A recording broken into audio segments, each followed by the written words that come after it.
Weirdo Quarters in session.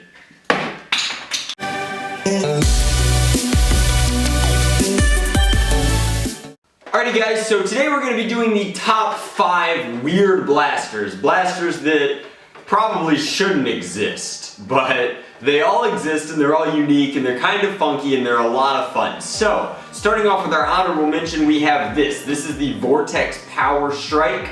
It's the only Vortex blaster that had 2 of these, and it's not the Vortex that you know. That's because this launched Koosh Vortex rings. It primed one at a time using this top slide and had a highly ergonomic rest for your wrist here. So you choked up on it, came in here, and primed back twice. Now it does have 2 triggers, which is also kind of funky. A precursor to the rev triggers. You can see that the top trigger fires the top one, and the bottom trigger fires the bottom one. Alternatively, the bottom trigger fires both for shotgun action. So, the Power Strike was a ton of fun, but the problem is that now we can't find the rings. So the rings are basically a patent owned by Dr. John, and they're these miniature airfoil rings, and for some reason nobody has made aftermarket ones, which kind of stinks, but the blasters were pretty popular in their time and have just died off since then. So, almost a decade old at this point. This is the Power Strike. There were also the Tornadoes, the Tornado X2, and my personal favorite, the Firestorm. I've done reviews on these blasters in the past, but man are they weird. They have funky aesthetics, crazy comfy ergonomics, lots of future tech kind of going on, and they shot weird rings via firing ramps. Like, how neat is that? So let's move on to the actual top 5 list with our number 5. So our number 5 blaster is this. This is the Nerf Max Force Rattler. Not a 2112, just the Max Force Rattler. Has some crazy text all over its stickers. This was actually my YouTube password for the longest time. It was 0717DG. And that was exclusively from the Rattler, but the Rattler is really cool. So it's got kind of like half rattlesnake, half viper, half revolver going on in its aesthetics. Now, this front area holds 4 vintage mega darts, and it doesn't rotate. It actually rotates internally to choose what it's going to fire next. But I know what you're asking, Drac, where's the handle? For that matter, where's the trigger? Well, the answer is that the rattle tail is both. It kind of conks down like this and is both the handle. You're supposed to use this area, which is contoured as a foregrip, like so. So you kind of hold the blaster like this, hold it tight to your body. This would be easier if I had shorter arms, and then you pull back like so. Performance was awful, but considering that it only cost $15, although $15 was much more money in 1994, it wasn't that bad. It was 4 shots, semi-auto, and this one remarkably still works, but it's a spring-powered blaster that fires megas. You could single these, and they were actually pretty decent back in the day if you narrowed them down to a single shot, or a micro shot rather, out of each one of the barrels. But almost a precursor to the Smart AR, but not so smart, because it will in fact skip barrels as it's just rotating through. Each prime clicks the insides through, but so funky, so weird with the handle prime rattlesnake design. I mean, you're gonna notice that there will be a lot of Max Force blasters in this list because the animal-inspired designs led to some funky stuff. Dun, dun, dun. Oh, don't mind me, I'm just playing with my Cyber Gator. That's right, this Cyber Gator is actually a Nerf blaster. Now, it doesn't look like much, but the tail actually primes it, and these feet do move back and forth. They're kind of spring-loaded, so it does move all the way through. You can actually holster this guy if you really wanted to, but I know what you're asking, like with so many moving parts, A, where does the Gator fire from, and then B, where's its handle? Well, its soft underbelly is hiding its handle right there, and there is a notch to pull it out, but I like whacking the Gator. So, you pull back and release. There is no trigger on here, as you can see, and where does it fire? Well, like that.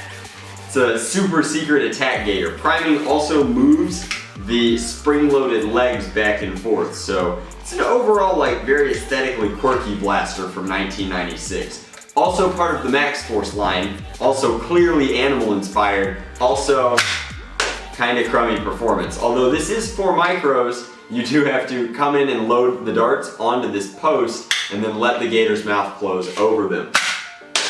It's not bad. It's actually getting decent performance in the workshop, even though it's very old. How old? I think it's 11 years old now, over a decade. Aha, nope, did the math. 21. This gator could actually drink, which is funny because it's amphibious. Get it? Drink? Not funny. It's not bad, that's no joke. So the Gator is our number 4 blaster. I know what you're thinking, how many more weird animal inspired blasters could there be? Well, number 3 is going to be quite the shock. An Arctic shock of sorts. I like to move it, he likes to move it, we like to move it. You guys remember in 2005 that movie Madagascar? The one with the penguin strike force, the one with the lemurs that did the crazy stuff? Me neither, but they made merchandise. Mattel was in charge of it and the penguins were very popular. In fact, I think the penguins got their own spin-off movie, kind of like the Minions now, and hopefully they will be forgotten just as quickly. But this is the RICO Ball Blaster. Yes, it's on the list. Yes, it's number 3. Yes, it makes noises. Has, I think, a dozen voice lines in here, all from one of the movies, I guess. While the blaster itself wasn't made until 2010, his arms make a handle. You can kind of hold him like this, but I prefer to launch the 3-ball RSCB like this. He launches, obviously, out his mouth, and you fire by slamming his feet home. So no trigger, just balls.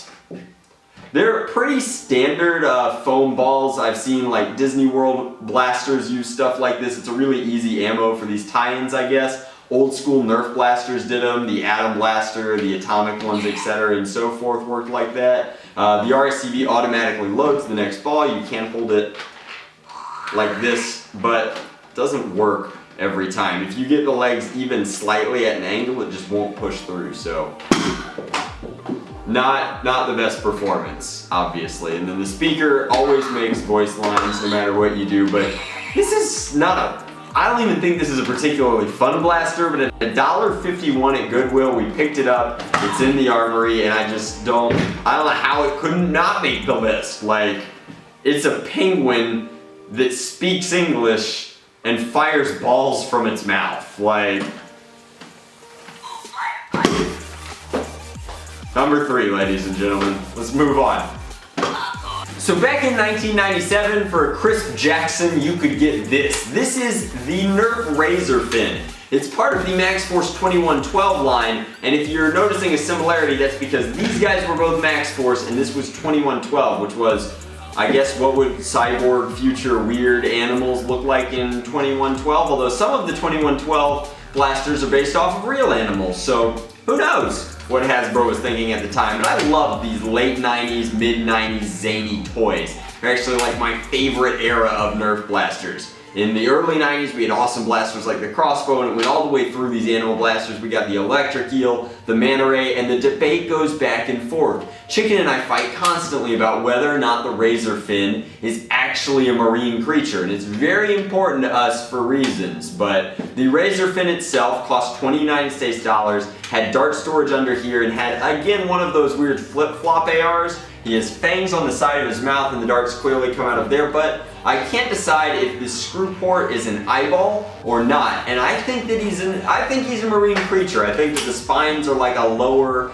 neon under, like, past the light floor in the ocean. I think that he's like a funky angler fish. Chicken thinks he's a dinosaur. So you guys weigh in. Let me know in the comment section below. Are you Team Drac or Team Chicken? Alternatively, you can be Team Dino or Team Anglerfish. But this is a cool blaster. You prime it down here with, I guess, the tail.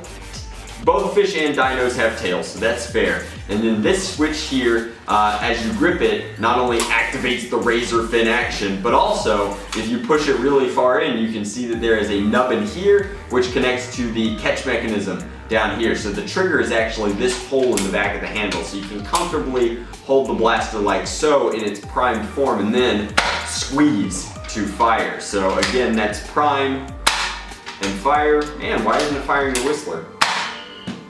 Very strange, guys. Don't know what happened there. But blaster is obviously quite old and they don't always work the way that we want them to, but I really like the Razor Fin. It's one of the cooler pistols around and also micros into a still reasonably powerful pistol. That's how it's supposed to work. 1, 2, and then this should be the next barrel in line to fire. Now you can, I think, by priming and then depriming, switch it through. But you did have to keep track as to whether or not the left or right was loaded. But the fin action is just so funky, so much fun. But this number 2 because it's one of my personal favorites and it's just got a ton of flavor to it. So what could possibly beat the Razor Fin? What could be so weird, so nonsensical that it's cooler than funky scaled lizard type fish thing? Well, there was an entire line called Cyber Strike, which I am convinced was trying to create an army of cyborg children. It failed, thank goodness, but in the meantime we had kids that looked like...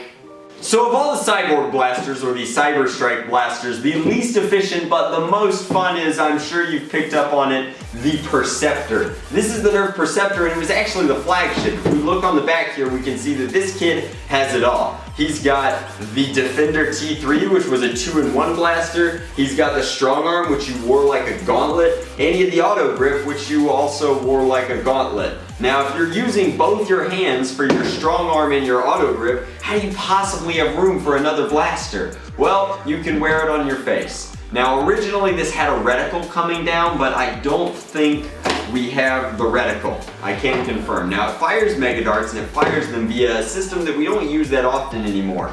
The Tri-Strike uses it, but it uses way more efficient, way newer vinyl. So there's actually a huge leak in this, but you can see this is like vinyl tubing. Now this tubing is worn out and has so much of an air leak that it won't actually fire. The catch is also worn down. Whoever had this before EOC really played with it because it doesn't work that well, but you can see that this is actually the trigger. You kind of smack your heart, and then, which is totally safe, right? And then this whole chest protector slash back armor piece, complete with side under the arm dart storage, gives you the Perceptor. So you would basically just look at your opponent, and after you exhausted both of your hand-powered things, you would smack yourself and shoot him with your I-beam or whatever. Like, I can't believe I'm wearing this thing.